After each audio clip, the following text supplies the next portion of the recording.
Et donc, première anecdote que je donnerais, c'est, un jour, j'étais dans un bus et les Yéménites, ils connaissent rien dans le nord, surtout dans le nord. Dans le sud, ils sont plus éduqués, et dans le nord, ils connaissent rien. Ça veut dire que si toi, tu sors un livre, c'est marqué en français, les gens, ils viennent à côté de toi, ils s'appuient sur ton épaule pour voir qu'est-ce que tu regardes, normal. Et un jour, j'étais dans un bus et je me rappelle que je regardais, j'avais la citadelle du Comprendre? musulman. Donc, il y avait un vieux Yéménite qui est à côté de moi comme ça. Et moi, je suis quelqu'un, j'ai pas, dans les autres pays, j'ai pas, c'est pas que j'ai pas peur, mais j'aime pas me faire mettre à l'amende. Donc, que ce soit la parole ou dans n'importe quoi.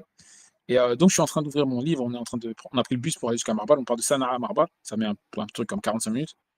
Et le Yéménite, bon, il commence à se rapprocher de moi, presque il met sa tête sur mon épaule pour regarder ce que je lis. Bon, j'avais l'habitude, donc je laisse. Mais lui, il a poussé le truc jusqu'à, il a pris le livre dans ma main. Il a pris dans ma main.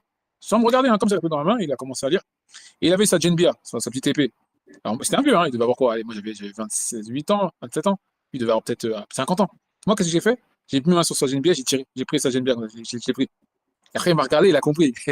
Il a compris, il a dit, il est culotté. Après, j'ai remis sa djembia, il a continué à lire. Et on a fait comme ça. Et après, il m'a posé des questions. Tu viens d'où? Des questions. Et quand on est arrivé à Marbal, moi, je suis descendu. Et là, avant que la porte se ferme, il m'a dit un truc, mais j'ai pas compris. Et mon ami qui était avec moi, il s'est arrêté, son visage, il était choqué. Et tu sais ce qu'il a dit? Je dis non. Il a dit, on se revoit, fit Jenna.